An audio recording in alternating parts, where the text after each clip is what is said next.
তো আমাদের ছাদ বাগানে গাছগুলোর সাথে তোমাদের অনেক দিন দেখা করানো হয়নি, ভাবলাম চলো আজকে একটু দেখা করাই। যেহেতু শীতকাল পড়ে গেছে, টুকটাক গাঁদা গাছ লাগানো হয়েছে, আর ওদিকে যা গাছ আছে এদিকটাতেও আবার কিছু কেমন গাছ নতুন করে লাগানো হয়েছে, তাতে একটা দুটো করে ফুল ফুটেছে। তো সকালবেলা রোদ্দুরটা পড়েছে বলে আরও বেশ সুন্দর দেখতে লাগছে। এখনও ফুল তোলা হয়নি, শুভ গাছে জল দিচ্ছে, জল দেওয়া হলে তারপর ফুল তুলবে। তো আমি উপর থেকে ফুলগুলো দেখে চলে এলাম, এসে আবার নিজের সংসারে ঢুকে এবার আমার যে কাজগুলো সেগুলো সব শুরু করব। সবার প্রথমেই আমি করব চা, তার আগে চা খাবার আগে মুখ ধোয়া, ঘর দোর ঝাড় দেওয়া, সেই সমস্ত কাজ হয়ে গেছে, হয়ে যেয়ে গেছিলাম ছাদে।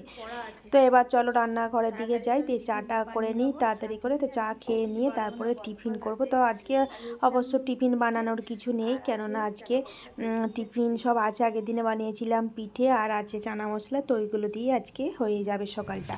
তো আজকে যেহেতু সানডে, সেই জন্য একটু স্পেশাল রান্নাবান্না তো হয়ই। তো দেখি আজকে কি করা যায়, মাংস তো করছি, তার সাথে আর অন্য কি করা যায়। তো প্রথমেই দেখো 2 কাপ জল দিয়ে দিয়েছি, পরিমাণ মতো চা চিনি দিয়ে দিয়েছি, আর এদিকে ওয়াশিং মেশিনে হচ্ছে জামা কাপড়গুলো, এখানে কাচতেও দিয়ে দিয়েছি। তো এইদিকে কাচা হয়ে যাবে, তারপরে চা খেয়ে জামা কাপড়গুলো মিলিয়ে দিয়ে রান্না আবার শুরু করব।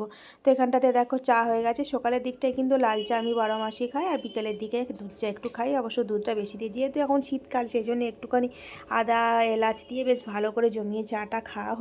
তো এই চাটা খেতে খেতে আমরা দুজনে বেশ কিছুটা সময় কাটিয়ে নেবো, সারাদিনে কি হবে না হবে একটুখানি আলোচনা করে নেবো, তারপরে আবার কাজে যোগ দেবো। তো দেখো শুভ খেয়ে চলে গেল দোকানে, আর এই যে এখানটায় পিঠেগুলো বার করে রেখেছি। তো শুভ দোকানে যাওয়ার আগে পিঠে খেলো না, বলছি সকালে পিঠের জাতটা হয়তো অনেকেই মনে করো যে খারাপ, তো সেই জন্য আমাদের বাড়িতেও তার অন্যথা হয় না, সেই জন্য ও মুড়ি খেলো এই চানা মশলা দিয়ে, আর একটুখানি রেখেছি শঙ্কুর জন্য, ও মুড়ি খাবে। তো এই যে দেখো পিঠে 2টো পাটিসাপটা, একটা সরু চাকলি পিঠে আমি নিয়ে নিয়েছি। এই যে দেখো ফ্রিজের মধ্যে আছে খেজুর গুড়, তো যেহেতু শীতকালে সেই জন্য আমি বেশি করেই খেজুর গুড়টা একটু বেশি করে তুলে রেখেছি, 2 কেজির মতো। তো শীত পড়ে যাওয়ার পরও চলে যাওয়ার পরও খাবো। এই যে দেখো এই গুড়টা শেষের দিকে, এটা আমার বাবা দিয়েছিল, তারপরে আমরাও নিজেরাও কিনেছি। তো সব মিলিয়ে মোটামুটি আমার এখনও খেজুর গুঁড়ো বেশ অনেকটাই রয়েছে। মুড়ির মধ্যেও শঙ্কর একটু দিয়ে দিলাম, যাতে মুড়িটা মিষ্টি মিষ্টি লাগে। তারপরে টিফিন খাওয়ার পরে এই যে দেখো রান্নাঘরে এসেছি, রান্নাঘরে এসে এই যে ফুলকপি করব মটরশুঁটি দিয়ে। তো মটরশুঁটিগুলো সবার প্রথমে ছাড়িয়ে নিচ্ছি একে একে। আর আমার কি হয়েছে বলো তো, আমার ওই ছুরিতে সবজি কেটে কিন্তু খুব একটা পোষায় না, আমার ওই বটিতেই ভালো লাগে, কিন্তু বটিটা আমার একবার একটু প্রবলেম করছে, একটু ভেঙে গেছে, মানে মুচকে গেছে। তো ওটা যতক্ষণ ওটা ঠিক করা হচ্ছে ততক্ষণ আমাকে এই ছুরি দিয়েই কাজ চালাতে হবে। তো দেখো এই যে আলুর খোসা টোসা ছাড়িয়ে নিচ্ছি কীরকম করে, তো ভালো হচ্ছে না। তো যাই হোক খাবার সময় ছালগুলো ফেলে দেব। তো ফুলকপি আলু মটরশুঁটি দিয়ে একটা তরকারি বানাবো, আর বানাবো মাছের কালিয়া বানাবো একটু দই টই দিয়ে, আর করব মাংস।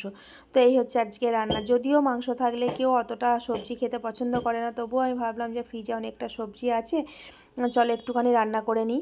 কড়াইয়ে তেল গরম হয়ে যাওয়ার পর 5 ফোড়ন দিয়েছি, দিয়ে এবার ফুলকপি আলু আর মটরশুঁটিগুলো একটু ভালো করে ভাজা করে নিচ্ছি। মশলা বলতে রেগুলার যে মশলাগুলো, জিরে ধনে হলুদ লঙ্কা করে এই সমস্তটাই দেবো। আর একটা পেঁয়াজ কুড়িয়ে নিয়েছি, একটুখানি আদা কুড়িয়ে নিয়েছি, মানে গ্রেট করে নিয়েছি, অবশ্য পেস্ট করা হয়নি বলে ওটাকে গ্রেট করেই আমি দিয়ে দিচ্ছি। তো একটু মোটামুটি ভাজা হয়ে যাওয়ার পর এবার আস্তে আস্তে মশলাগুলো আমি এর মধ্যে অ্যাড করে দিলাম, দিয়ে নাড়াচাড়া করে দিচ্ছি, আর একটু টমেটোও দিয়েছি। এদিকটাতে আর একটা কড়াই বসিয়ে দিয়ে মাছটা ভেজেও নিচ্ছি। এই যে দেখো মশলা টশলা কষিয়ে জল ঢালা হয়ে গেছে, আমার ফুলকপি তরকারিটা প্রায় হয়েও এসেছে, এবার নামিয়ে নেবো। আর এখানটাতে এই যে এনে দিয়েছে মাংসটা, তো মাংসটা এখনও প্যাকেট থেকে বের করা হয়নি। তো এই মাংসটা প্রথমে ভালো করে প্লেন জলে বেশ কয়েকবার ধুয়ে নেবো, নাহলে দেখবে মাংসের গায়ে অনেক পালক টালক লেগে থাকে। তো খাবার সময় পালক পড়লে না কীরকম একটা গাম পাকায়, তো সেই জন্য আমি আবার গরম জলেও বেশ কিছুক্ষণ ভিজিয়ে রাখি, আধা ঘন্টার মতো, তারপরে আমি এটাকে ভালো করে ম্যারিনেট করি। তো দেখো ফুলকপি আলু মটরশুঁটির তরকারিটা আমার হয়ে গেছে, এটাকে আমি নামিয়ে নিলাম, কাছে বলিয়ে রাখলাম যাতে খাবার সময় গরম করে নিতে পারি। শীতকালের দিনে একটু খাবার গরমই ভালো লাগে, যদিও আমরা সবসময় খাবার গরম করেই খাই তবুও। তো এখানটায় দেখো একটু টক দই, তারপরে পেঁয়াজ, গোটা জিরে ধনে লঙ্কা গুঁড়ো, যেগুলো প্রতিদিন ইউজ করি রান্নায়, সেই মশলাগুলো দিয়ে একটু কষিয়ে নিচ্ছি ভালো করে। আর যেহেতু মাংস আছে বলে শঙ্কু মাছ খাবে না, তাই 2 পিস মাছ শুভর একটা আমার একটা করছি। তো এখানটা 2টো কাঁচা লঙ্কা উপর থেকে দিয়ে দিয়েছি, একটু কাশ্মীরি লঙ্কা দিয়েছি। এই যে দেখো ধোয়ার পর আমি গরম জলে ভিজিয়ে রেখেছিলাম, এবার জলটা ভালো করে বের করে নিচ্ছি, দিয়ে এবার এই যে টক দই আছে, টক দই দিয়ে ম্যারিনেট করে নেবো। যেহেতু মুরগির মাংস টক দই দিয়ে বেশিক্ষণ ম্যারিনেট করে রাখার প্রয়োজন পড়ে না, এমনিতেই সেদ্ধ হয়ে যায়। তো আমার যেহেতু আর কাজ কিছু নেই আমার, সেই জন্য আমি এটাকে এখনই করে নিচ্ছি, দিয়ে মাংসটা একবারে বসিয়ে দেবো। তো মোটামুটি পেঁয়াজ আলু ভাজতে ভাজতে এটা বেশ কিছুক্ষণ ম্যারিনেট হয়ে থাকবে। তারপরে এই যে দেখো কড়াইয়ে তেল দিয়ে দিয়েছি, দিয়ে তেজপাতা শুকনো লঙ্কা ফোড়ন দিচ্ছি, দিয়ে এবারে আলুগুলো প্রথমে আলু পেঁপেটা ভেজে নেব।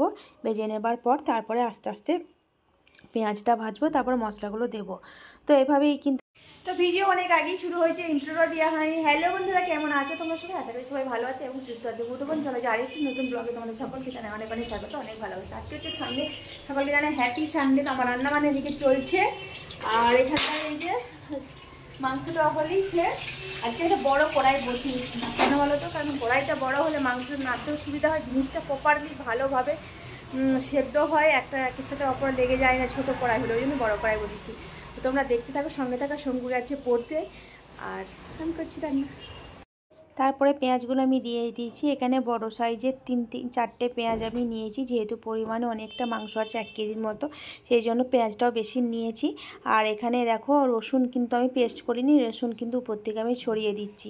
তো ইদানিং আমি মাংস বানালে এইভাবেই রসুনটা দিচ্ছি, কেন কি আমি একজনের ভিডিওতে দেখেছিলাম যে রসুন পেস্ট না করে এইভাবে দিলে কিন্তু খেতে ভালো হয়। তারপর দেখো মাংস রান্না হয়ে গেছে, আর দেখালাম না কারণ মাংস বানানোর ভিডিও অনেক আমার আছে পেজে, তোমরা দেখে নিও। তো এখানে দেখো কি কি রান্না হচ্ছে একবার দেখিয়ে দিলাম। বন্ধুরা সন্ধ্যাবেলায় আমার দুটো দেওয়া হয়ে গেছে ঠাকুরকে, আর অনলাইন থেকে বিকেলে একটা পার্সেল অর্ডার করা হয়েছিল, তো বিকালে দিয়ে গেছে। এই যে এর মধ্যে আছে একটা ইয়েলো কার্ডে সালোয়ার স্যুট, যেহেতু সামনে আছে সরস্বতী পুজো। তো সরস্বতী পুজো মানে আমাদের বাঙালিদের অনেক বিরাট বড় উৎসব বলতে পারো। অবশ্য যারা টিনেজার আছে বা স্কুল কলেজে পড়ছে তাদের উৎসব, কিন্তু আমরা পালন করি ওটা উৎসবটা। কেন কি আমাদের যে বিল্ডিং এ হয়, মানে ছাদের মধ্যে হয়, সব বাচ্চারা মিলে পুজো করা হয়। তো সেই জন্য ভালো চলে একটা ইয়েলো কার্ডে যেটা অর্ডার করেছে সেটাই আজকে দিয়ে গেছে। তো দেখি কেমন হয়েছে।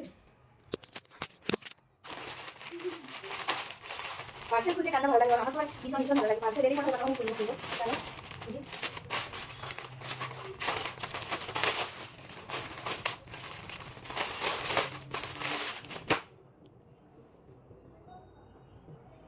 বাসন্তী কালারের যেটা ওইটা, আর এই যে তার সাথে ওড়না, সাদা হলুদের ওড়না, আর দিয়েছে একটা এই যে কাটার দিয়ে আছে, পাইপে যখন পুরুষের কাজ করা আছে।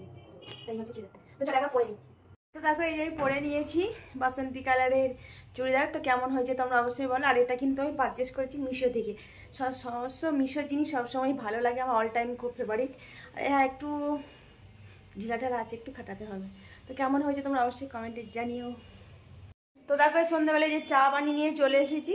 এই যে এটা হচ্ছে আমার চা আর বিস্কিট, এই যে সাথে।